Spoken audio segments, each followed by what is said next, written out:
খবরদার কেউ একা একা ইফতারি করবেন না। একা ইফতারি করেন নাকি আপনারা? একসাথে।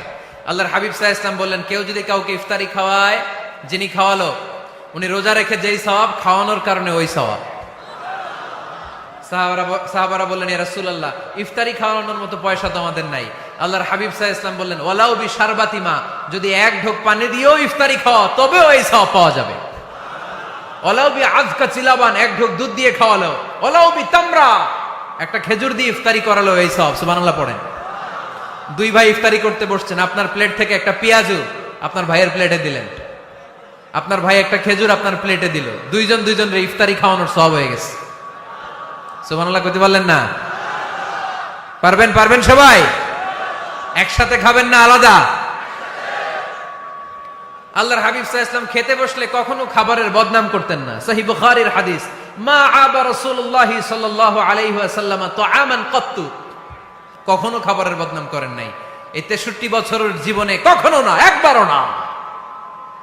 ইনিশতাহাহু আকালাহু, ভাল লাগলে খাইতেন, বেশি বেশি খাইতেন। ওয়া ইন কারিহাহু তারাকা, ভালো না লাগলে রেখে দিতেন, ওটার দিকে তাকাতেন না। কিন্তু কখনো বলেন নাই লবণ বেশি হয়েছে, কখনো বলেন নাই ঝাল বেশি হয়েছে, এগুলো বললেন না। বলবেন? মহিলা প্যান্ডেলের ভাবিরা খুব খুশি, এখন খুশি হয়ে গেছে। ভাবিদেরকে বলবো, আপনারাও আপনাদের সর্বোচ্চটা দিয়ে ভাইয়ের জন্য রান্না করেন, যাতে ভাইয়ের খেতে কষ্ট না হয়, ঠিক কিনা? চেক এন্ড ব্যালেন্সের দরকার আছে না নাই? Islam is check and balance, very balanced religion, খুবই ভারসাম্যপূর্ণ জীবন ব্যবস্থা। খাবারের বদনাম করবেন না, খাবেন, খাওয়ার শেষে শুকরিয়া করবেন কার? বাসায় একসাথে খাবার খান, আলাদা আলাদা না। কিভাবে? একসাথে। যদি একান্নবর্তী ফ্যামিলি হয়, ভাই বোন চাচা মামা একসাথে, তাহলে ছেলে মেয়েরা একসাথে বসবেন না। ছেলেরা সবাই একসাথে, তাদের খাওয়া শেষ, এরপরে মেয়েরা সবাই একসাথে। আর যদি নিজের ফ্যামিলি, স্বামী স্ত্রী ছেলে মেয়ে, তাহলে সবাই মিলে একসাথে খাবেন। খাবেন কোন হাতে? বাম হাতে নাকি? আওয়াজ করে কোন হাতে? আল্লাহর হাবিব বলেছেন, লা তাকুলু বিশিমাল, বা হাতে খেও না, ফা ইন্না শাইতানা ইয়াকুলু বিশিমাল, কারণ শয়তান খায় বা হাতে। আমরা খাই কোন হাতে? ডান হাতে। খাওয়ার শুরুতে কি পড়বো? খাওয়ার পরে কি পড়বো? মনে থাকবে? বাচ্চারা উল্টা কাজ করতে পছন্দ করে বেশি। দেখবেন বাচ্চারা ডাইন পায়ের জুতা পরে বাম পায়ে, বাম পায়েরটা পরে। আমার মেয়ে সব সময় এটা করবে। আমি জুতা পরাই দিলে ঠিক, নিজে পড়লে বাম পায়েরটা দেয় ডান পায়ে, ডান পায়েরটা দেয় বাম পায়ে, আর গ্লাস ধরবে বা হাতে, যতক্ষণ আমি না ঠিক করে দিব। এবং বিসমিল্লাহ বলতে ওরা ভুলে যায়, বারবার স্মরণ করিয়ে দিবেন, বারবার বারবার। এখন ওর মস্তিষ্ক নরম আর উর্বর, ভেরি ফার্টাইল ওদের মস্তিষ্ক। যেইটাই ঢুকাবেন, এখন সফটওয়্যার হিসেবে যেটা ইনস্টল করবেন ওইটা আজীবন থাকবে। চিল্লায় বলেন ঠিক কিনা? সিঙ্গাপুরে আমার প্রোগ্রাম, গত কোরবানির পরে 5 দিন টানা প্রোগ্রাম ছিল সিঙ্গাপুরে। এক ফ্যামিলি আসছে, অনেক বড় বিজনেসম্যান ওখানকার, এসে বলে, হুজুর ইউটিউবে আপনার ওয়াজ শুনে আল্লাহ আমাদেরকে হেদায়েত দিচ্ছে, কিন্তু ছেলে মেয়েগুলোর তো মানাইতে পারতেছি না, নামাজ পড়ে না, আপনি একটু পানি পড়া দেন। কি পড়া? আমি বললাম বয়স কত? কয় 22। আমি কই পানি পড়া না, আমারে বাইটা খাওয়াই দিলে হবে না, কারণ কাঁচা না নোয়ালে বাস, পাকলে করে টাস টাস। আগে আগে দেরি করা যাবে না, দেরি করলে কষ্ট হয়ে যায়। আল্লাহ হেদায়েত না দিলে তখন এদেরকে বোঝানো যাবে না। ছোট্ট সোনামণিরা, ওরা এখন কাদা, কাদাকে যেমন খুশি তেমন ডিজাইন করা যায় কি যায় না? ডিজাইন করার পরে যখন শুকিয়ে যায় তখন আর কিছু করা যায়? তখন বাঁকা করতে গেলে কি হবে? ভেঙে যায়। একসাথে খাবেন, খাবার শেয়ার করবেন। একে অপরের সাথে খাবার শেয়ার করলে মহব্বত বাড়ায় দেয় কে? The family that prays together stays together. যে ফ্যামিলিগুলো একসাথে নামাজ পড়ে, এই ফ্যামিলিগুলো একসাথে টিকে থাকে আজীবন। সুবহানাল্লাহ নাই? বাইরে বৃষ্টি, আপনি মসজিদে যেতে পারছেন না জামাতে নামাজ পড়ার জন্য, কি করবেন? ঘরের সবাই নিয়ে নিজে ইমাম হয়ে যাবেন। পারা যাবে? আরে শুরু করেন না, আজারি ভাইয়ের কথা শুনে শুরু করেন না, শান্তি আসবে। আল্লাহর কসম, ঘরে ঘরে শান্তি আসবে এই বাংলাদেশে, কিন্তু এগুলো অ্যাপ্লাই করতে হবে। তাহাজ্জুদের সময় একসাথে দাঁড়িয়ে যান। ডিসেম্বর মাসে বাচ্চাদের 15 দিনের ছুটি, তখন তাহাজ্জুদের প্র্যাকটিস করেন। আপনি ইমাম, আপনার পেছনে আপনার ছেলেরা, পিছনে আপনার মেয়েরা আর আপনার স্ত্রী। নারী পুরুষ এক কাতারে দাঁড়াতে পারে না। আমি আর রুবেল ভাই যদি জামাতে পড়ি, আমি ইমাম, রুবেল ভাই ডান দিকে, সমান সমান দাঁড়ানোর সুযোগ আছে না নাই? আছে। কিন্তু আমি যদি আমার স্ত্রীর সাথে জামাত করি, একসাথে দাঁড়ানো যাবে না। আমি সামনে, আমার স্ত্রী পেছনে। মাসালা বুঝতে পেরেছেন? আচ্ছা, তো তাহলে ঘরে জামাতে মাঝে মাঝে নামাজ পড়বেন। সহিহ মুসলিমের হাদিস, আল্লাহ রাসূল সাল্লাল্লাহু আলাইহি ওয়াসাল্লাম বলেন, তোমরা ফরজ নামাজ মসজিদে আদায়ের পরে ঘরের জন্য কিছু নফল আর সুন্নত রেখে দিও, কারণ ঘরে যারা নফল আর সুন্নত পড়ে ওই ঘরটারে বরকত দিয়ে ভরে দেয় কে? তাহলে 3 নাম্বার ফর্মুলা, ঘরে আমরা নামাজ পড়ব, মাঝে মাঝে জামাতে নামাজ পড়ব। রাজি আছেন তো সবাই? ইনশাআল্লাহ পড়েন না?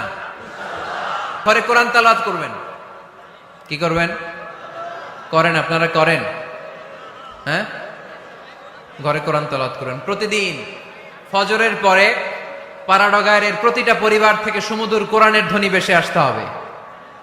কথা কয় না? তা ঠিক বলেন না কেন আওয়াজ করে? প্রতিটা ঘরেই যেন কোরআনের সুমধুর বাণী উচ্চারিত হয়। এলাকার মসজিদের মক্তবগুলোতে হুজুর কোরআন পড়ায়, আছে এটা না? আমরা ছোটবেলা কিন্তু যাইতাম, আমি যাইতাম শাহী জামি মসজিদে, ওইখানে যে আমি কোরআন শিখছি।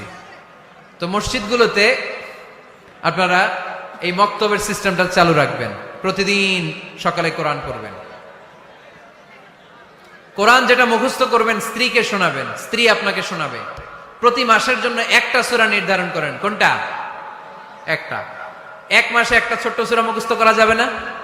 ধরেন সূরাতুত তিন, ওয়াত-তিনি ওয়াজ-জাইতুন, এটা এক মাসে মুখস্থ করা যাবে না?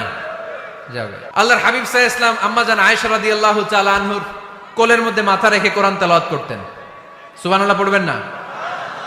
কানা রাসূলুল্লাহ সাল্লাল্লাহু আলাইহি ওয়াসাল্লাম ইয়াকরাউল কুরআন ওয়া রাসুহু ফি হাজরি ওয়া আনা হায়েদ।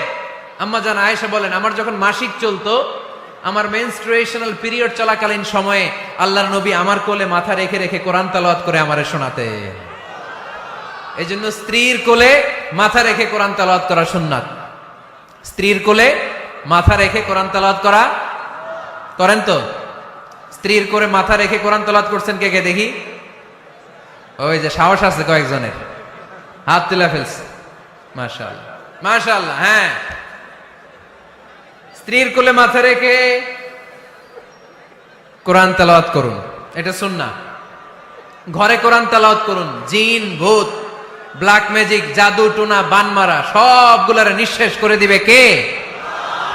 এজন্য আল্লাহর হাবিব সাল্লাল্লাহু আলাইহি ওয়াসাল্লাম বলতেন, সহিহ মুসলিমের বর্ণনা, লা তাজআলু বুয়ুতাকুম মাকাবিরা, তোমরা তোমাদের ঘরগুলোরে কবর বানিয়ে রেখো না। ফা ইন্নাল লা তাজআলু বুয়ুতাকুম মাকাবিরা, তোমরা তোমাদের ঘরগুলোরে কবর বানিয়ে রেখো না। ফা ইন্নাশ শাইতানা ইয়ানফিরু মিনাল বাইতিল্লাযী তুকরাউ ফীহি সূরাতুল বাকারা, যেই ঘরে সূরাতুল বাকারা তেলাওয়াত হয় ওই ঘর থেকে শয়তানগুলো দৌড়ে পালায়। সূরা বাকারা তেলাওয়াত করলে ওই ঘরে শয়তান ঢুকে ঢুকে ঢুকে। সহিহ মুসলিমের আরেক হাদিসে আল্লাহ রাসূল সাল্লাল্লাহু আলাইহি ওয়াসাল্লাম বললেন, ইকরাউ সূরাতাল বাকারা, তোমরা বেশি বেশি সূরা বাকারা পড়ো। ফা ইন্না আখযাহা বারাকা, যে সূরা বাকারা পড়ে তার ঘরটা বরকত দিয়ে ভরে দেয় কে? ওয়া তারকাহু হাসারা, যে বাকারা পড়ে না ও আফসোস করে। ওয়ালা ইস্তাতিউহাল বাতালা, যে ঘরে সূরা বাকারার তেলাওয়াত হয় ওই ঘরে কোনো জাদু টোনা, ব্ল্যাক ম্যাজিক কাজ করে না। চিল্লায় পড়েন আল্লাহু আকবার। বাড়ি উদ্বোধনের সময় নিজেই সূরা বাকারা দিয়ে বাড়ি উদ্বোধন করবেন, পারা যাবে?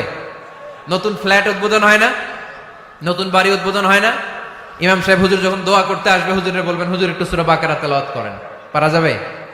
নিজেও সূরা বাকারা তেলাওয়াত করবেন। ঘরটারে সেফটি দিয়ে, প্রোটেকশন দিয়ে রাখবে কে? তাহলে 5 নাম্বার পদ্ধতি হচ্ছে ঘরে কোরআন তেলাওয়াত করতে হবে। কোরআনের সুমধুর আওয়াজ যে ঘরে থাকে ওই ঘরটারে শান্তি দিয়ে ভরপুর করে কে?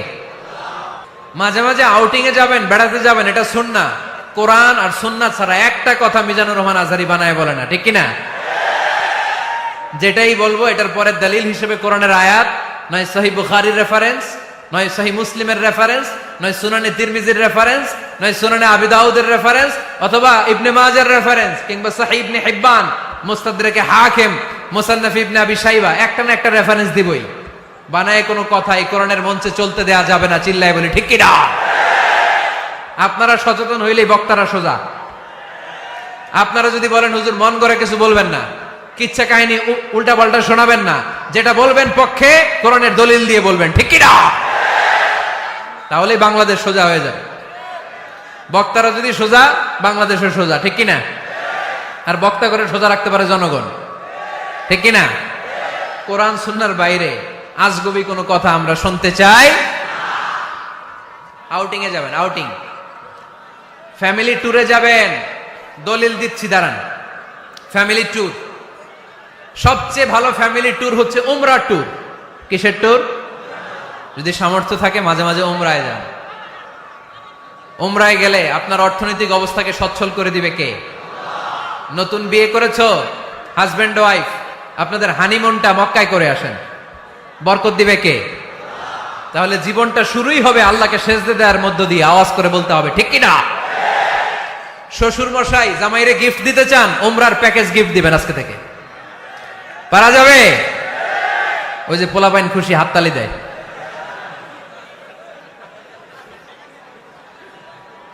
উমরায় যান, উমরায় ঘুরতে যান, ঘুরতে যাবেন। ঘুরলে ঘুরলে পৃথিবী দেখা যায়, দৃষ্টিভঙ্গি পরিবর্তন হয়, ব্রড মাইন্ডেড হয় মানুষের মন, চিন্তার দিগন্ত হয় প্রসারিত, ন্যারো মাইন্ডেড থাকে না লোকজন। এজন্য মাঝে মাঝে ঘুরবেন। এজন্য কোরআনে রব্বুল আলামিন বলেন, কুল সিরু ফিল আরদি সুম্মা আনযুরু কাইফা কানা আকিবাতুল মুকাজ্জিবিন। ও আমার বান্দারা, জমিনে ঘুরে বেড়াও, অবিশ্বাসীদের সাথে, গাদ্দারদের সাথে আমি আল্লাহ কি আচরণ করেছি নিজ চোখে দেখে আসো।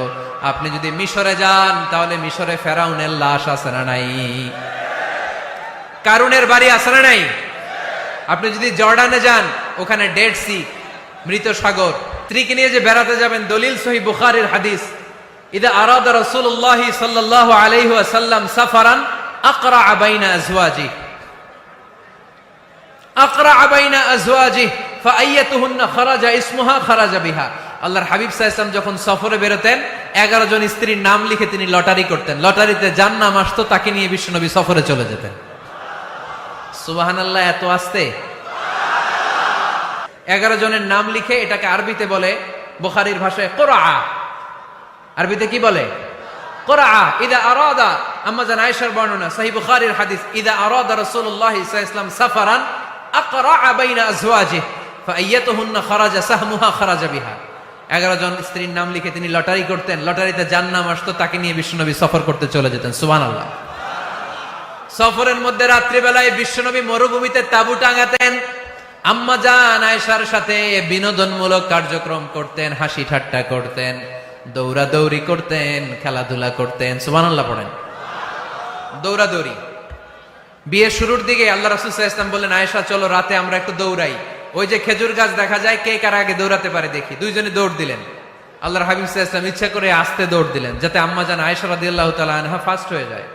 আম্মা জান আয়েশা রাদিয়াল্লাহু তাআলা আনহা দৌড়ে যে খেজুর গাছ ধরে বললেন, আমি ফার্স্ট, আমি ফার্স্ট, খুশি হয়ে গেলেন। আবার কয়েক বছর পরে আবার যখন লটারিতে আম্মা জান আয়েশার নাম আসলো, আবার এক রাতে দুইজনে দৌড় দিলেন। এবার আর বিশ্বনবী আম্মা জান আয়েশা রাদিয়াল্লাহু তাআলা আনহাকে সুযোগ দেন নাই, নিজে জোরসে দৌড় দিলেন। বললেন, চলো আজকে রাতে দেখি কে কার আগে দৌড়ে ওই পিলার ধরতে পারে। বিশ্বনবীও দৌড়, আম্মা জান আয়েশাও দৌড়। এবার বিশ্বনবী জোরসে দৌড় দিয়ে খেজুর গাছ ধরে বললেন, আমি ফার্স্ট। সুবহানাল্লাহ কইবেন না? আম্মা জান আয়েশা রাগ করে ফেললেন, আজকে আর জিততে পারে নাই। বিষ্ণু ইসলাম আম্মা জান আয়েশার কাছে যেয়ে বললেন, ইয়া হুমায়রা, ও আমার সুন্দরী লাল টুকটুকে বউ, হাদিহি সাবকাতু বিতিল, ওই যে 7 বছর আগে একবার রাতের দৌড়াদৌড়িতে আমারে হারাইছিলা, আজকে তোমারে হারাই দিয়ে ওটা শোধ নিয়ে নিলাম।